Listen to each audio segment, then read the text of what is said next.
My name is Rachel, and I'm 32 years old. I've lived in the Philippines for most of my life, and I've always loved the warmth and hospitality of the Filipino people. I've had my share of experiences, good and bad, but one experience that stands out in my mind is my neighborly dispute with Ate Lani. I remember moving into my dream home in a quiet neighborhood in Manila. I was so excited to start this new chapter of my life, surrounded by friendly faces and a sense of community. Ate Lani, my neighbor, seemed like a kind and caring person. We'd often chat about our lives, share recipes, and support each other in our daily struggles. But little did I know, our seemingly perfect neighborly relationship was about to take a drastic turn. A small dispute over a trivial matter would escalate into a bitter feud, testing my patience, my resolve, and my sense of self. I'm not sure what the future holds, but I'm determined to share my story and see it through to the end.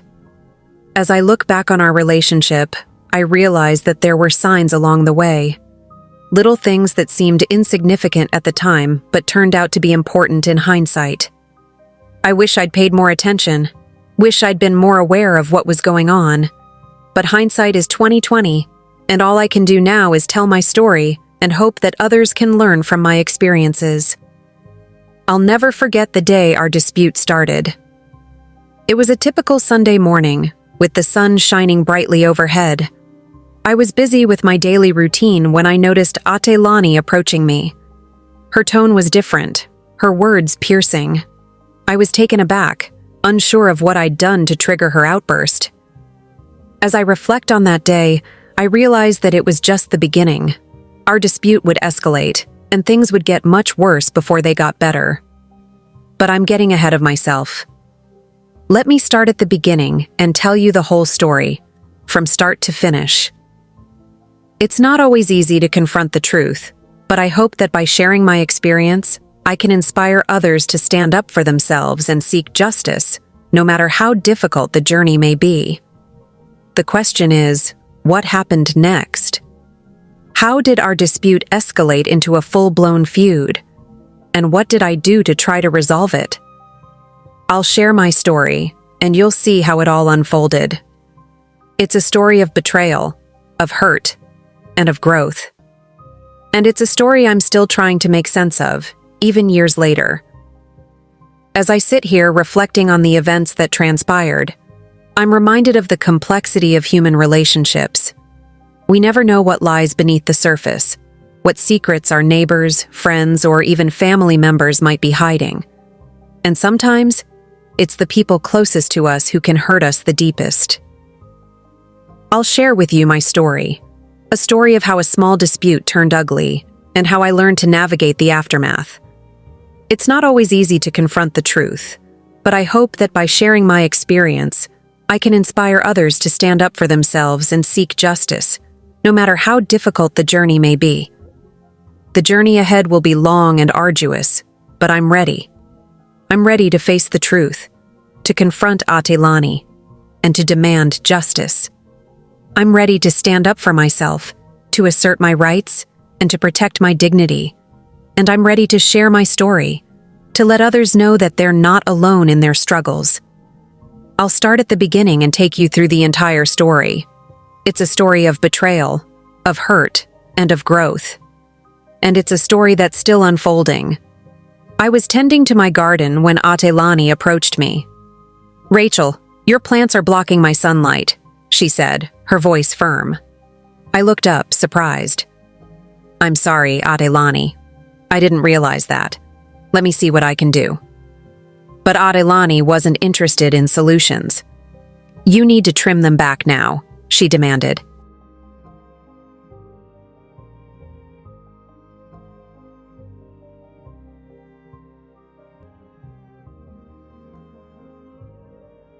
I tried to reason with her. "Okay, Ate Lani, but can we talk about this later? I'm in the middle of something." Ate Lani's expression turned cold. "This can't wait. You need to take care of it now." I felt a surge of frustration, but I tried to stay calm. "Fine, Ate Lani. I'll trim them back." But as I started to work, Atilani continued to complain. "You're not doing it right," she said. "You need to do it differently." I stopped what I was doing and turned to her. "Atilani, what's going on? You're being unreasonable." Atilani's face reddened. "I'm just trying to protect my interests," she said. I sighed, feeling a sense of unease. "Let's talk about this later, okay? When we're both calm." But Atilani just turned and walked away, leaving me feeling confused and frustrated. I didn't know what had triggered her outburst, but I knew I needed to be careful. As the days went by, Atilani's behavior became more erratic. She'd complain about the smallest things, and I'd try to accommodate her. But no matter what I did, she seemed to find fault. One day, I decided to talk to her about it. "Atilani, what's going on? You're always complaining about something. Can't we just get along?" Atilani's expression turned cold. "You're always so perfect, Rachel. You think you're better than everyone else." I was taken aback. "That's not true, Atilani. I'm just trying to live my life." But Atilani wasn't interested in listening. She just turned and walked away, leaving me feeling frustrated and confused. I didn't know what to do. I tried to avoid her, but it seemed like she was always there, waiting to pounce. I felt like I was walking on eggshells, never knowing when she'd blow up again. As the tension between us continued to build, I knew I needed to do something. But what? I didn't know how to handle the situation, and I wasn't sure where to turn. All I knew was that something had to change. I decided to talk to our barangay captain, hoping he could mediate our dispute. "Captain, I need your help," I said. "Atilani and I are having some issues, and I don't know how to resolve them." The captain listened attentively, nodding his head. "Don't worry, Rachel. I'll talk to her. We'll find a way to settle this." But when the captain called us both to his office, things didn't go as planned. Atilani was argumentative, refusing to listen to reason. "She's always causing trouble," she said, glaring at me. I tried to stay calm, but it was hard. "That's not true, Atilani. I'm just trying to live my life." The captain sighed, rubbing his temples. "Okay, let's start again. What's the main issue here?" Atilani launched into a long complaint about our boundary dispute. I listened patiently, trying not to get defensive. But as she spoke, I realized that she was twisting the facts. When she finished, I presented my side of the story. The captain listened carefully, asking questions and taking notes. After we both finished speaking, the captain thought for a moment before rendering his decision. "Rachel, you need to trim back your plants. Atilani, you need to be more understanding." But Atilani wasn't satisfied. "This isn't fair," she said, storming out of the office. I felt a sense of relief, thinking that the matter was finally settled. But as I left the office, I saw Atilani waiting for me outside. "You think you've won," she hissed, "but this isn't over." I felt a chill run down my spine. What did she mean? Was she planning on escalating the situation further? As I walked home, I couldn't shake off the feeling that this was far from over. And I was right. The dispute was about to take a turn for the worse.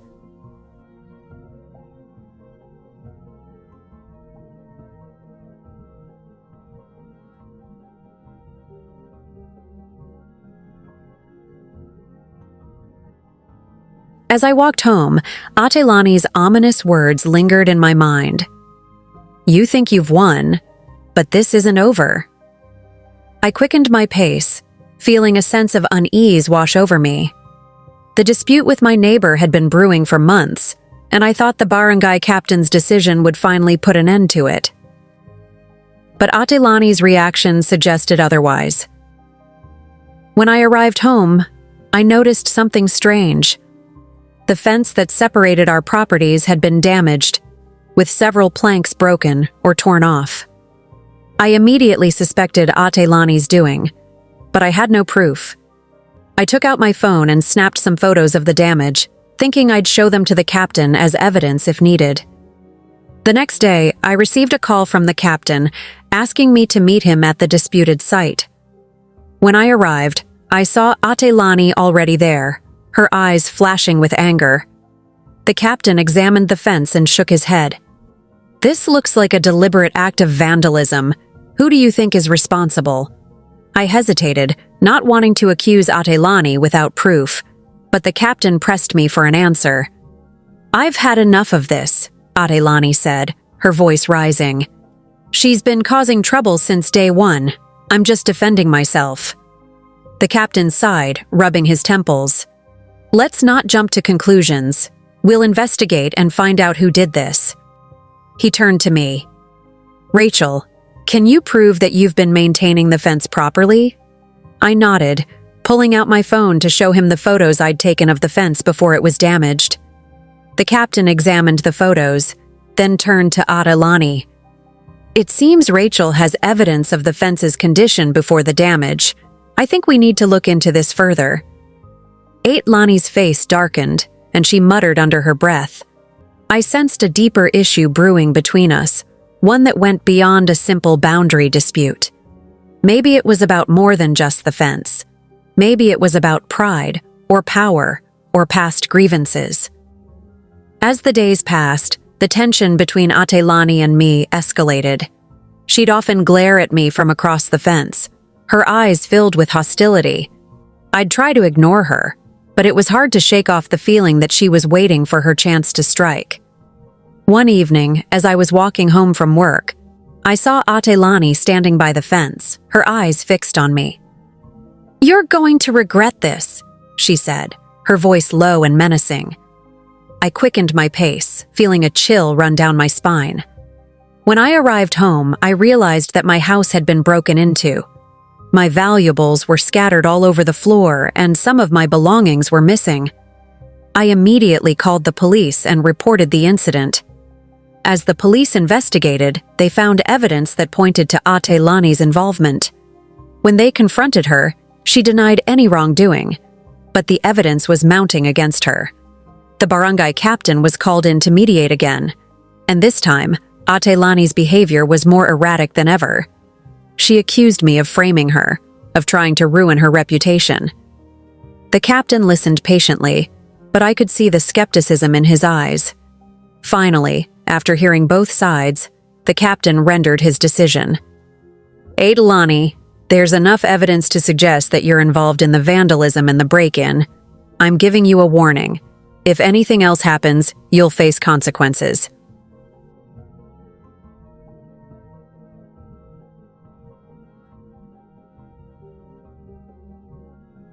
Atelani stormed out of the office, her anger and resentment palpable. I felt a sense of relief wash over me, thinking that maybe this would finally put an end to our dispute. But as I walked home, I couldn't shake off the feeling that this wasn't over yet.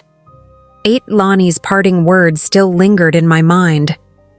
"You think you've won, but this isn't over." As the days went by, the tension between us seemed to simmer down, but I knew it was only a matter of time before things boiled over again. And then, one night, I heard a strange noise coming from outside my house. I looked out the window, and that's when I saw Atelani standing by the fence, her eyes fixed on me with an unnerving intensity. 1. I froze, my heart racing as I stared at Atelani. She didn't seem to notice me watching her, her gaze fixed on some point beyond the fence. I wondered what she was thinking, what she was planning. The memory of her previous threats and actions made me cautious, and I didn't want to confront her alone. I quickly grabbed my phone and sent a text to my friend, Emily, who lived nearby. "Hey, can you come over? I think Atelani is causing trouble again." Emily responded almost immediately, saying she'd be right over. As I waited for Emily to arrive, I kept an eye on Atelani, who was still standing by the fence. She seemed to be waiting for something, or someone. I didn't know what her plan was, but I was determined to stay safe. When Emily arrived, she saw Atelani standing outside and immediately understood the situation. "What's going on?" she asked, her voice low. "I don't know," I replied, "but I think she's up to something." Let's go talk to her and see what's going on. Emily nodded, and we both approached Adelani cautiously. Adelani, what's going on? I asked, trying to keep my voice calm. Adelani turned to us, her eyes flashing with anger. You think you've won? She said, her voice low and menacing. But you haven't. This isn't over yet. Emily stepped forward, her expression firm. Adelani, we've had enough of your threats. If you have a problem, let's talk about it like adults. Adelani sneered at us, her expression twisted in anger. You think you're better than me? She spat. We'll see about that. With that, she turned and stormed off into the night, leaving Emily and me staring after her in concern. What was she planning? And how far would she go to get what she wanted? As we watched her disappear into the darkness, Emily turned to me and said, We need to be careful. Adelani's behavior is getting more and more erratic. I nodded in agreement. I know. I'm starting to feel like I'm living in a nightmare. Emily put a reassuring hand on my shoulder. We'll get through this, Rachel.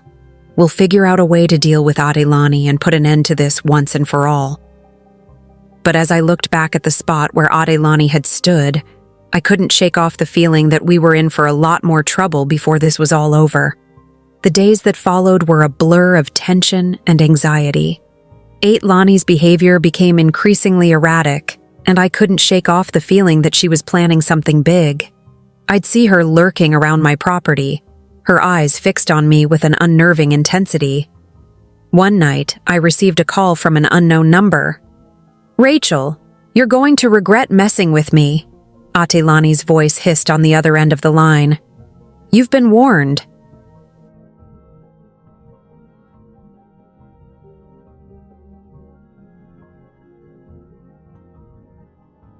I immediately reported the call to the authorities, and they promised to increase patrols around my neighborhood. But despite their efforts, I knew I had to be vigilant. The next day, I noticed Adelani gathering a group of people outside her house. They seemed to be arguing about something, and I wondered what was going on. As I watched from a distance, Adelani caught my eye and glared at me, her expression twisted in anger. Suddenly, the group began to march towards my house, Adelani leading the charge. I felt a surge of fear as they approached, their faces filled with hostility. I knew I had to act fast. I quickly called the authorities again, and they promised to send someone over immediately. But as I watched the mob approach, I wondered if they'd arrive in time. The group stopped at my gate, their voices raised in anger. You think you're better than us? One of them shouted. You're going to pay for what you've done. I stood my ground, trying to stay calm despite the fear that was rising inside me. I don't know what Adelani has told you, I said, but I'm willing to listen and resolve any issues peacefully. Adelani sneered at me, her eyes flashing with anger. You think you're so innocent? She spat. You're the one who's been causing trouble in this neighborhood. The situation was escalating fast, and I knew I had to think quickly. That's when I remembered the security cameras I'd installed around my property. I quickly pulled out my phone and started live streaming the confrontation on social media. As the crowd saw themselves on social media, they began to disperse, embarrassed and ashamed. Adelani, however, stood her ground, her eyes fixed on me with a mixture of anger and hatred. The authorities arrived soon after, and they took Adelani away for causing a disturbance. As I watched her being led away, I felt a mix of emotions, relief, anger, and sadness. I knew that our dispute had gone too far, and I wondered what the future held for our neighborhood. The live stream had gone viral, and people were sharing it left and right. Some were supporting me, while others were condemning Adelani's behavior. I didn't care about the attention. I just wanted peace and quiet in my neighborhood. As the dust settled, I realized that our dispute had been a long time coming. Adelani's behavior had been erratic for months, and I'd been patient with her. But in the end, it was clear that she wasn't interested in resolving our issues peacefully. The question now was, what would happen next? Would Adelani's behavior continue to escalate, or would she finally seek help? And what would become of our neighborhood, which had been torn apart by our dispute? Only time would tell. The group of people Adelani had gathered began to shout and chant, their voices rising in anger. I stood firm, despite the fear that was growing inside me. Emily grabbed my arm, her eyes wide with concern. "Rachel, let's get out of here," she whispered urgently, but I shook my head. "No, I need to face this," I said, my voice firm. The crowd began to surge forward, their faces twisted in anger. Adelani stood at the front, her eyes blazing with fury. "You're going to pay for what you've done," she spat. I took a deep breath and stood my ground. "I'm not afraid of you," I said, my voice steady. "If you have a problem, let's talk about it like adults." The crowd began to jeer, but I stood firm. I knew that I had done nothing wrong and I wasn't going to back down. Suddenly, a rock came flying towards me. I ducked just in time and it hit the wall behind me with a loud thud. The crowd gasped, and for a moment, there was silence.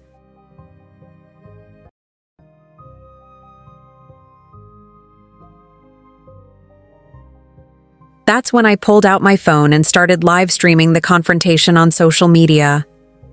The crowd's demeanor changed instantly. They looked at each other nervously, and some of them began to back away. Adelani, however, was undeterred. "You think a little live stream is going to save you?" she sneered. "We'll show you what we're capable of." But the crowd was already dispersing, embarrassed and ashamed. The authorities arrived soon after, and they took Adelani away for causing a disturbance. As the crowd dispersed, I felt a mix of emotions: relief, anger, and fear. I knew that the confrontation could have ended much worse, and I was grateful that it hadn't. Emily turned to me, her eyes wide with concern. "Rachel, are you okay?" she asked. I nodded, still trying to process what had just happened. "Yeah, I'm fine," I said. The authorities took statements from us, and we explained what had happened. They assured us that they would take action against Adelani for her behavior. As we walked back to my house, Emily turned to me and said, "You were so brave, Rachel. I'm proud of you." I smiled weakly, still trying to shake off the fear and anxiety. "Thanks, Emily," I said. "I just hope this is over now." But as we walked, I couldn't shake off the feeling that this wasn't over yet. Adelani's behavior had been escalating, and I wondered what she would do next.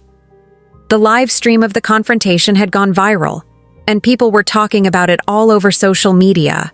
Some were supporting me, while others were condemning Adelani's behavior. As I looked at the comments and messages, I realized that this incident had brought our neighborhood together. People were talking about the importance of resolving conflicts peacefully and how we needed to support each other. Maybe, just maybe, this confrontation would be a turning point for our neighborhood. Maybe we could learn from this experience and become a more harmonious community. But for now, I just wanted to rest and process what had happened. The confrontation had been intense, and I was still trying to come to terms with it. As I lay in bed that night, I couldn't shake off the feeling that Adelani's behavior would continue to be a problem. I hoped that the authorities would take action, and that our neighborhood would finally find peace. The days that followed the confrontation were filled with a mix of emotions. I was relieved that the situation had been resolved, but I couldn't shake off the feeling that Adelani's behavior would continue to be a problem. The authorities had taken her away, but I knew that wouldn't necessarily change her behavior in the long run. As the neighborhood began to return to normal, I started to focus on rebuilding my life.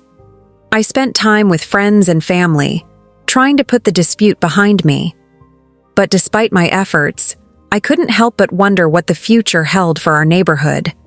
The live stream of the confrontation had sparked a lot of discussion in the community. Some people were praising me for standing up for myself, while others were criticizing Adelani for her behavior. I tried to stay out of the drama, focusing on my own life and well-being. But as the days turned into weeks, I started to notice a change in Atelani's behavior. She seemed more subdued, less aggressive. I saw her talking to our neighbors, apologizing for her behavior and trying to make amends. It was a surprising turn of events, and I wondered what had caused her to change.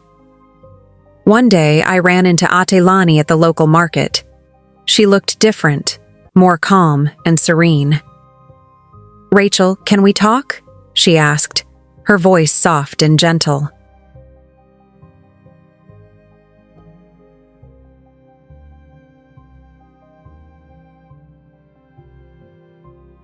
I was taken aback by her request, but I agreed to listen. We sat down at a nearby cafe, and Atelani began to explain her behavior. "I've been struggling with some personal issues," she said. "I've been feeling overwhelmed and stressed, and I took it out on you." I listened to her explanation, trying to understand her perspective. "I'm sorry for what happened," I said, "but I'm glad you're seeking help." Atelani nodded, tears in her eyes. "Thank you for understanding," she said. "I'm trying to get my life back on track, and I appreciate your support." As we talked, I realized that Atelani wasn't a bad person.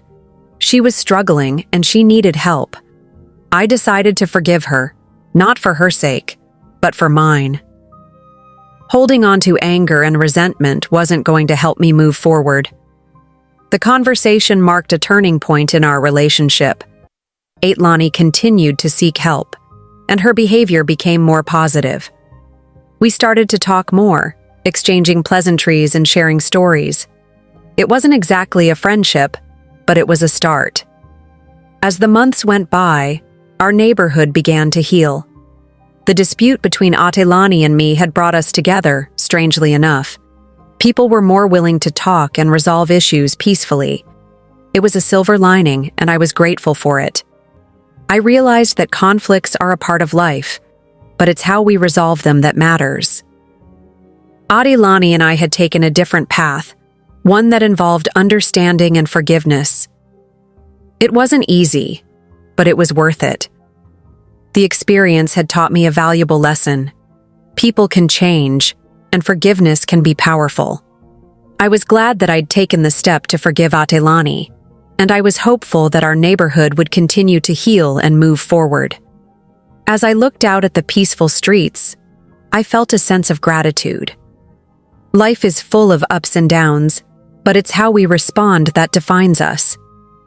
Atelani and I had taken a journey, one that had been filled with conflict and resolution, and in the end, we'd come out stronger, our neighborhood more united than ever.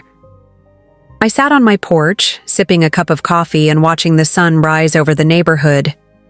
It had been a few months since the confrontation with Atelani, and things had finally started to settle down. I reflected on the experience, thinking about what I had learned and how I had grown. The dispute had taught me a lot about myself and my ability to handle difficult situations.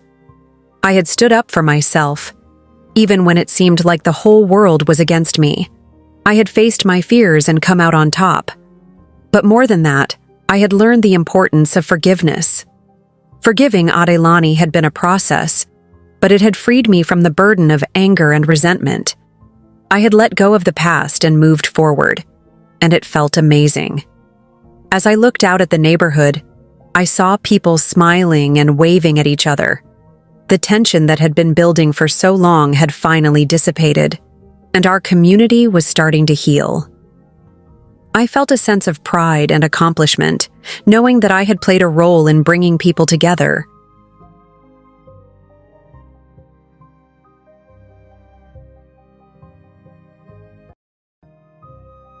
I thought about Atelani and how she had changed. She had sought help and was working on her issues. We would never be close friends, but we had developed a sense of respect for each other. It was a reminder that people can change and grow, and that everyone deserves a chance to redeem themselves. As I sat there, I realized that the experience had taught me a valuable lesson. Conflict is inevitable, but it's how we respond to it that matters. We can let it tear us apart, or we can use it as an opportunity to grow and learn. I had chosen the latter, and it had made all the difference. The sun continued to rise, casting a warm glow over the neighborhood. I felt a sense of peace and contentment wash over me. I knew that there would be more challenges ahead, but I was ready to face them head-on. I had learned to stand up for myself, to forgive, and to move forward. And I knew that no matter what came next, I would be okay. I took a deep breath, feeling the cool morning air fill my lungs. It was a new day, a fresh start, and I was grateful for it. Have you ever had a dispute like this? Share your experience with us in the comments section. Hit the subscribe button to get more videos like this.